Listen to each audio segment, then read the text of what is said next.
ارشاد فرمایا کہ اے محبوب علم تری الی الذی حاج ابراہیم فی ربہ، یہ بھی ایک انوکھی فطرت ہے انسان کی جس کو اللہ تعالیٰ نے اس بارے میں بیان فرمایا۔ محبوب آپ نے اس شخص کی طرف نہیں دیکھا جو حضرت ابراہیم سے جھگڑا کر رہا تھا ان کے رب کے بارے میں؟ جھگڑا کیوں کر رہا تھا؟ ان آتاہ اللہ الملک، کیونکہ اللہ نے اسے ملک عطا فرمایا، اللہ نے بادشاہی دیا تو وہ اللہ کے معاملے میں جھگڑے کرنے لگ گیا، وہ کہتا ہے میں ہی رب ہوں۔ تو حضرت ابراہیم علیہ السلام نے فرمایا میرا رب تو وہ ہے جو زندہ کرتا اور مارتا ہے۔ تو بیوقوف نے دلیل کیا دی؟ نمرود کہنے لگا میں رب ہوں، تو فرمایا میرا رب وہ ہے جو زندہ کرتا اور مارتا ہے، تو کہتا ہے میں بھی زندہ کرتا ہوں مارتا ہوں۔ دلیل کیا ہے؟ ایک سزائے موت کا قیدی منگایا، اور حضرت ابراہیم علیہ السلام کے سامنے کہنے لگا بھی تمہاری سزا کیا تھی؟ وہ کہنے لگا کل پرسوں پھانسی ہونے والی تھی۔ کہنے لگا جاؤ تم آزاد ہو۔ کہنے لگا دیکھ لو میں نے زندگی دے دی نا، حالانکہ یہ پرسوں مر جاتا۔ اور ایک بے گناہ کو پکڑا، تلوار ماری اور قتل کر دیا۔ کہنے لگا دیکھو میں بھی تو زندگی اور موت دیتا ہوں۔ اب حضرت ابراہیم اس کی اس دلیل پر اعتراض کر سکتے تھے، آپ نے خاص غور کرنا ہے بات پہ۔ اعتراض کر سکتے کہ تو پاگل ہے، زندگی تو یہ ہے نا کہ جس کو تلوار سے مارا اسے اٹھا کے دکھا، یہ اعتراض ہو سکتا تھا۔ لیکن جب کوئی بیوقوفوں جیسی دلیل دے نا، تو علم مناظرہ کا اصول یہ ہے کہ پھر اسے اس کی زبان میں جواب دیا جاتا ہے، پھر اسے پھر اس کو یہ نہیں آپ کہیں گے کہ یہ تو نے کیا کیا۔ اب جس طرح کا منہ ہوگا تھپڑ بھی، یہ بزرگوں کی مثالیں ہیں نا، تو اس نے کہا جی دیکھو میں نے بھی بندہ ایک زندہ کر دیا ایک مار دیا ہے۔ اب یہ اس کی بیوقوفوں جیسی دلیل تھی، لیکن چونکہ بندہ ہی بیوقوف تھا تو اس کی اس کو سمجھ نہیں آنی تھی، تو حضرت ابراہیم نے دلیل بدل لی اور آپ فرمانے لگے چلو پھر اگر یہی بات ہے تو میرا رب وہ ہے جو سورج کو مشرق سے نکالتا ہے اور مغرب میں غروب کرتا ہے۔ تو اگر رب ہے نا تو اس طرح کر فاتی بہا من المغرب، تو اسے مغرب سے نکال۔ چل یہ تو نے زندہ مردہ کر کے دکھا دیا نا، تو مغرب سے نکال۔ فبہت الذی کفر، تو کافر پریشان ہو گیا، اس لیے کہ وہاں سے نکال سکتا نہیں تھا۔ تو جب آپ کسی سے گفتگو کرتے ہیں نا تو الجھے نہیں، بات ایسی کریں جس کا کوئی جواب موجود نہ ہو۔ یہاں مفسرین نے ایک بڑی شاندار بات لکھی ہے۔ مفسرین کہتے ہیں کہ اگر وہ یہ کہہ دیتا نا یہاں پہ، کیونکہ بیوقوف تھا نا کہہ نہیں سکا، اگر کہہ دیتا نا کہ مشرق سے تو میں نکالتا ہوں، تو آپ اپنے رب سے کہیں وہ مغرب سے نکالے، تو مفسرین کہتے ہیں اگر حضرت ابراہیم فرما دیتے نا تو رب کریم نے سورج مغرب سے بھی نکال دینا تھا، لیکن فبہت الذی کفر، وہ یہیں پہ نہ رہ گیا۔ اللہ کے بندے ہیں نا، امام اعظم ابو حنیفہ رحمت اللہ علیہ کے سامنے ایک دہری آ گیا، وہ کہتا تھا کہ ساری مخلوق خود بخود بنی ہے۔ تو امام صاحب نے بھی علم مناظرہ کے ساتھ اس کے ساتھ گفتگو کی، وہ کہنے لگا جی خود بن گیا سارا کچھ۔ تو امام صاحب کہنے لگے چل چھوڑ، کل بات کریں گے تیرے ساتھ۔ وہ کل دوبارہ آیا تو امام اعظم دریا کے کنارے کھڑے تھے، کہنے لگا امام صاحب بڑے پریشان کھڑے ہو؟ تو آپ فرمانے لگے پریشان اس لیے ہوں کہ میں نے عجیب ہی نظارہ دیکھا ہے، ابھی ابھی ایک درخت خود بخود کٹا ہے اور خود بخود اس کے تختے بن گئے، خود بخود رندہ چلا ہے، خود بخود کشتی بن گئی ہے، خود بخود دریا میں اتری ہے، اور خود بخود کچھ بندوں کو ادھر لے کے آنے لگ گئی ہے، کچھ کو یہاں سے ادھر لے کے جانے لگ گئی ہے، سارا کچھ خود۔ وہ کہنے لگا حضور سیانے بیانے بندے ہیں، کبھی کشتی بھی خود بخود بنی ہے، کبھی بندے خود بخود ادھر سے ادھر بھی گئے ہیں۔ آپ فرمانے لگے کشتی خود بخود نہیں بن سکتی تو اتنی بڑی کائنات خود بخود کیسے بن گئی؟ اور اگر بندے ادھر سے ادھر خود بخود نہیں آ سکتے تو بتا یہ سورج اور چاند خود بخود ادھر سے ادھر کیسے روز چلے جاتے ہیں؟ تھوڑی دیر چپ رہا، پھر آ کے امام اعظم کے ہاتھ چومے اور کہنے لگا آپ نے تو کمال کر دیا، میرا ذہن صاف ہو گیا، مجھے کلمہ پڑھائیں، میں بھی مدینے والے محبوب کا غلام بن جاتا ہوں۔ حضرت سیدنا ابراہیم علیہ السلام کی باتوں کا جب جواب نہ دے سکا، دلیل نہیں بندہ دیتا، پھر لڑائی کرتا ہے، پھر جھوٹے موٹے اعتراض کرتا ہے۔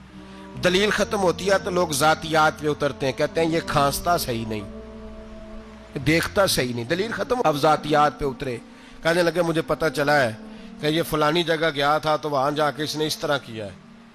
پھر لوگ ذاتیات پہ اترتے ہیں. جب دلیل کا جواب دلیل سے نہیں دے پاتے پھر ذاتیات پر اتر کر حملے کرتے ہیں.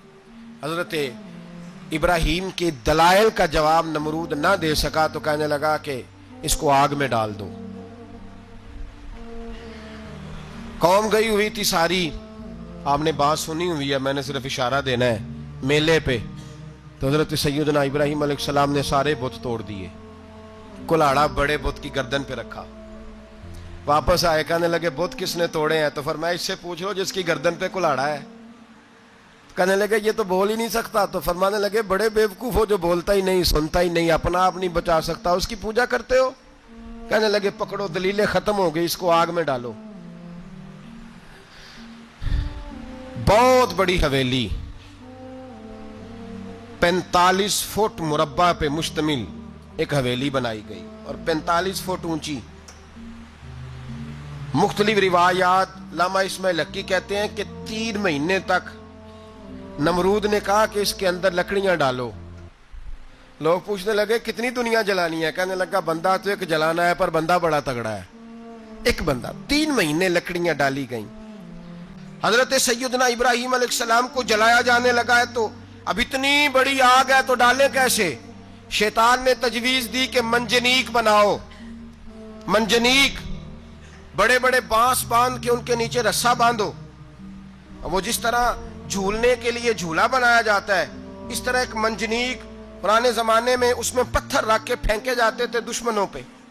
وہ منجنیق بنائی گئی کہ دور سے حضرت ابراہیم کو پھینکیں گے. ہاتھ حضرت ابراہیم کے باندھ دیے, پاؤں مبارک باندھ دیے, پوری زمین پہ ایک نام لینے والا خدا کا. اور اس کو آج رسیوں میں جکڑا ہوا ہے. جب پھینکا جانے لگا نا آگ میں, حوریں رونے لگیں, فرشتے تڑپنے لگے, اے اللہ یہ کیا ہونے لگا ہے؟ ایک تیرا خلیل اور وہ بھی آگ میں. فرمایا جاؤ جا کے اس سے کہو اگر تمہاری مدد لیتا ہے تو اسے بچاؤ. ہوا کا فرشتہ آیا, کہا ابراہیم اگر تو کہے.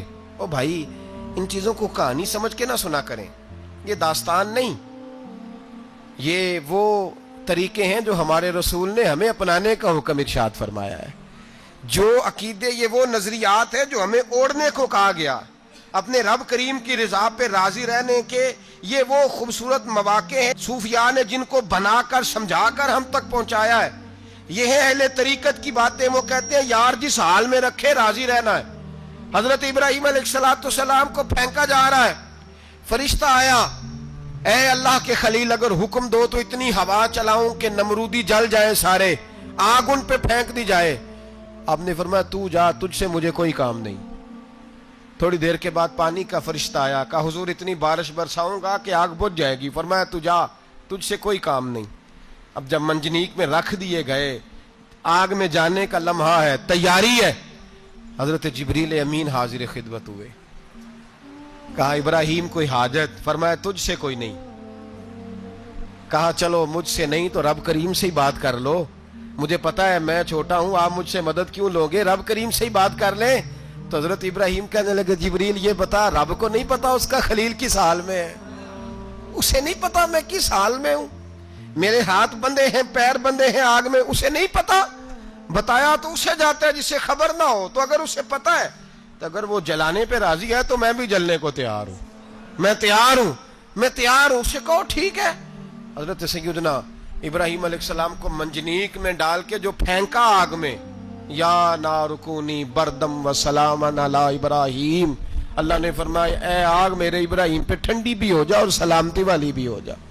حضرت ابراہیم کو 2 فرشتوں نے بٹھا دیا زمین پہ, پھول کھلے ہیں, کونپلیں مہک رہی ہیں, کلیاں خوشبو دے رہی ہیں. حضرت ابراہیم نے سر سجدے میں رکھ دیا, سبحان اللہ والحمد للہ ولا الہ الا اللہ واللہ اکبر.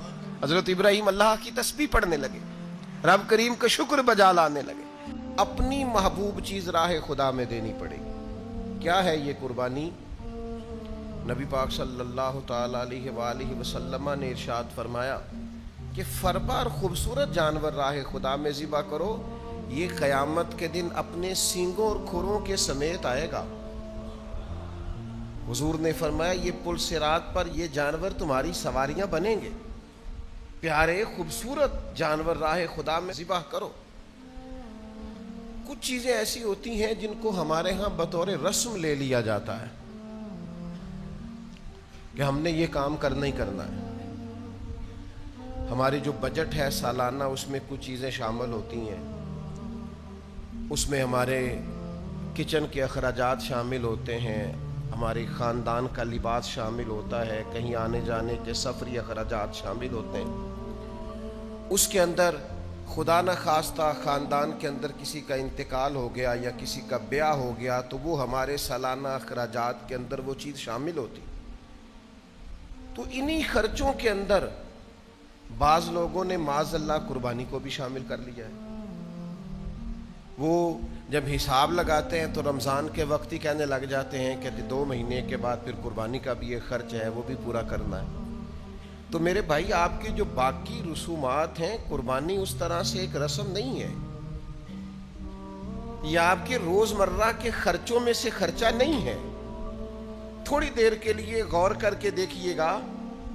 ایک وہ سودا ہے جو آپ دکان پہ بیچتے ہیں، ایک وہ سودا ہے جو آپ کا گاہک کے ساتھ تعلق، ایک وہ خاص چیز ہے جو آپ اپنی بیٹی اور بیٹے کو جو آپ تحفہ دیتے ہیں، جو چیز ڈھونڈ کے لاتے ہیں، اس کی نوعیت، خریدتے وقت آپ کے جذبات، پیش کرتے وقت آپ کی کیفیت، ان کو دیتے وقت ساتھ ماتھا چومنا، پیار کرنا اور کہنا دیکھو بھلا میں کیا لایا ہوں.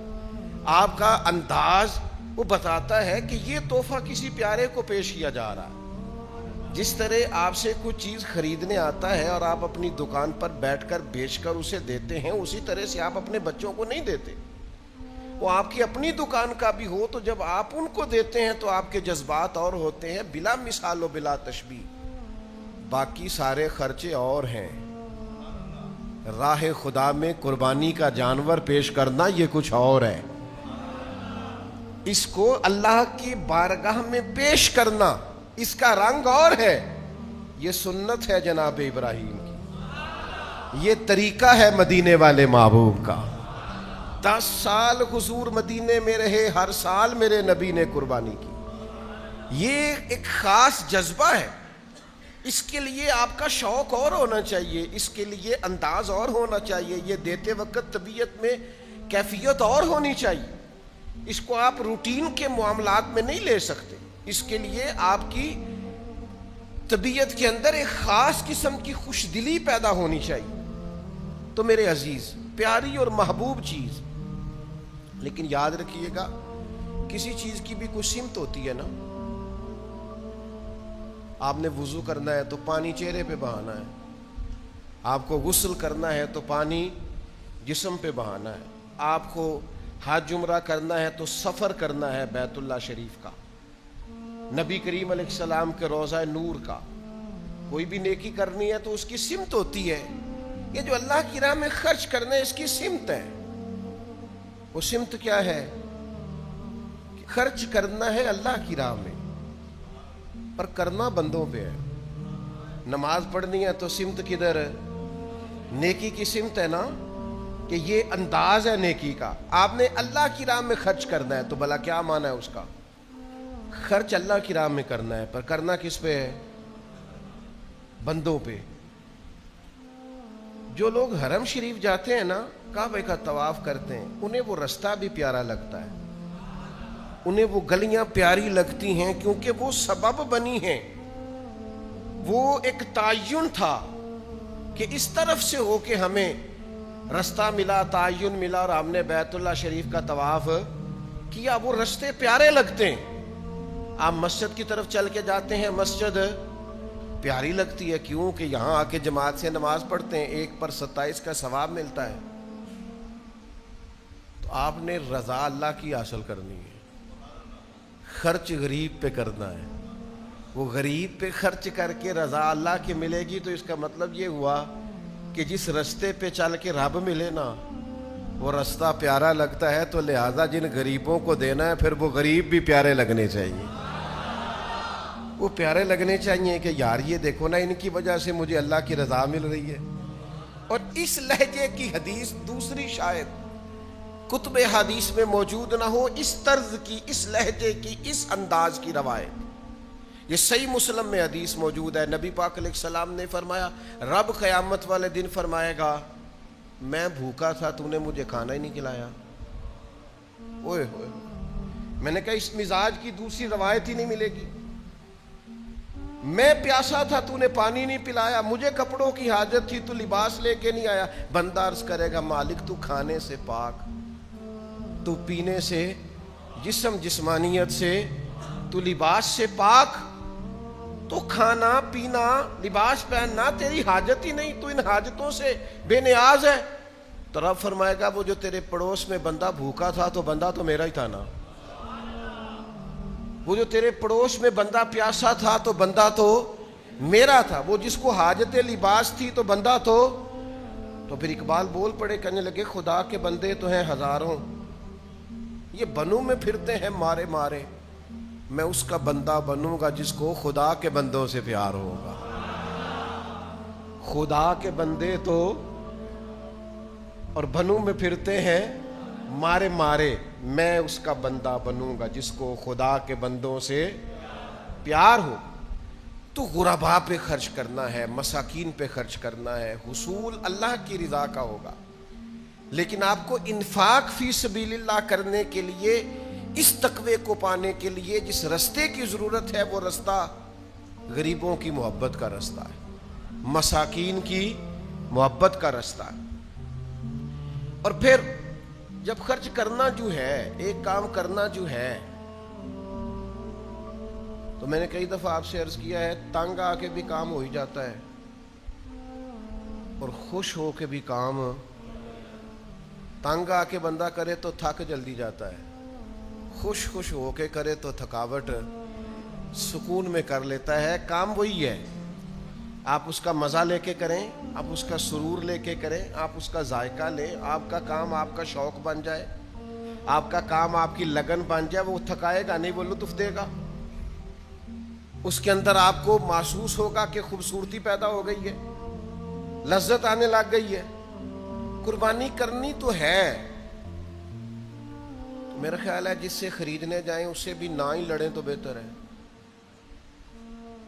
اور میرا خیال ہے کہ گھر میں لا کے بھی غصہ نہ ہی کرے تو بہتر ہے کہ انہیں پیسے قربانی تے لگ گئے نہیں. اور پھر یہ کہ جب آپ ذبح کریں تو ذبح کرنے والے کے ساتھ بھی اگر لہجہ میٹھا ہی ہو تو میرا خیال ہے کریں گے, لینے آنے والے بھی بعض اوقات تنگ کریں گے, لیکن اگر انداز خوبصورت ہی ہو تو میرا خیال ہے زیادہ بہتر ہے. اور دیکھیں نبی پاک صلی اللہ تعالیٰ علیہ وسلم بات کر دیتے, لیکن بات کے اندر اس قدر جاذبیت پیدا ہو جاتی کہ لفظوں کو گویا حسن مل جاتا. حضور بولتے تو جیسے جملوں میں خوشبو پیدا ہو جاتی, جیسے الفاظ کو اندازہ ہوتا کہ ہماری بڑی قیمت ہے.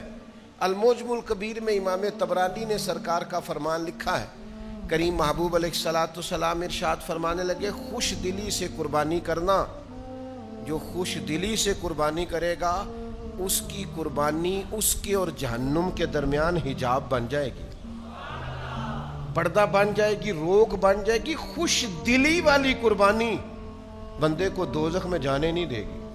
لیکن حضور نے خوش دلی کی شرط لگائی ہے. کس کی شرط لگائی ہے؟ دل خوش ہو, جانور خریدتے وقت بھی خوش ہو, گھر لاتے وقت بھی خوش ہو, اس کو چارہ کھلاتے وقت بھی دل خوش ہو, اور جناب پھر بانٹتے وقت بھی دل خوش دلی سے آپ قربانی کریں. تو فرمایا یہ جہنم اور تمہارے درمیان یہ بن جائے گی رکاوٹ, پردہ, حجاب. پھر میں آپ سب کی خدمت میں ایک بات عرض کروں گا کہ کسی بھی دینی عبادت کو کبھی مشکل نہ بنائیں. قربانی کاروبار نہیں, قربانی عبادت ہے. بڑی محنت کی ہے اس نے جس نے 2 سال تک بچڑا پالا ہے اور 5 سال تک اونٹ پالا ہے, اس کا حق بنتا ہے وہ قیمت وصول کرے. لیکن وہ ایک بات کو سمجھ لے کہ میں مسلمان ہوں اور قربانی تجارت نہیں ہے, قربانی عبادت ہے. وہ اپنی قیمت وصول کرے, رقم لے. خرید کے لانے والا بھی اس چکر میں نہ پڑے کہ او خو یہ کیا ہو گیا, میں تو مہنگا لے آیا ہوں, مجھے تو آخری رات پتہ چلا کہ قیمتیں تو بڑی گر گئی تھی. او خدا کے بندے, تیرے جتنے لاکھ لگے راہ خدا میں لگے, اللہ کے حضور پیش ہو گئے, وہ تیرے لیے ذخیرہ آخرت بن گئے. اس کو آسان بنائیں, بیچنے والا بھی, خریدنے والا بھی, ماحول میں بانٹنے والا بھی، اس میں کسی کے لیے تکلیف کا سامان نہ کریں، نہ چڑھائیں آپ فوٹو کہ میں نے یہ جانور خرید لیا ہے، کوئی فرض ہو گیا ہے؟ یعنی یہاں مشکل ہے۔ او خدا کے بندے، اللہ کے ساتھ تجارت کر، اس کے رستے میں ایک دے گا، رب تجھے 70 گنا اضافہ کے ساتھ عطا فرمائے گا۔ قربانی مال کے نصاب پہ ہے، کوشش کیا کریں کہ اللہ کے رستے میں جب دینا ہو پھر لیت اللہ سے بچیں، خوبصورت جانور لائیں۔ جن کو اللہ نے توفیق دی ہے ان کے لیے نصیحت ہے، جن کو اللہ نے توفیق دی۔ میں نے اپنے حضرت صاحب کو دیکھا ہے، وہ کہتے تھے کئی جانور اللہ نے بڑا نوازا ہے، کہتے ایک میرا ہے، ایک میرے ماں کا، ایک میرے باپ کا ہے، ایک میرے فلاں استاد صاحب کا، ایک میرے پیر صاحب کا ہے۔ یہ جانور غوث اعظم جیلانی کا نام کا دے رہا ہوں۔ اور پھر ایک بڑا خوبصورت جانور بندھا ہوتا اور حضرت خود ان کو چارہ ڈال رہے ہوتے، تو حضور یہ کیا ہے؟ فرمانے لگے یہ میں رسول اللہ کے نام پہ قربان کروں گا، یہ نبی پاک کے نام پر قربان کیا جائے گا۔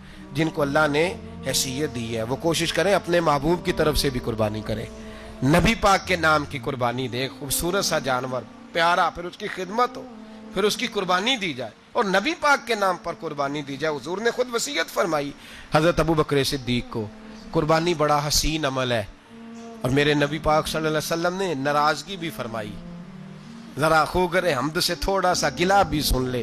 میرے حبیب نے فرمایا جو طاقت کے باوجود قربانی نہ کرے وہ ہماری عیدگاہ میں عید کی نماز پڑھنے نہ آئے، وہ نہ آئے۔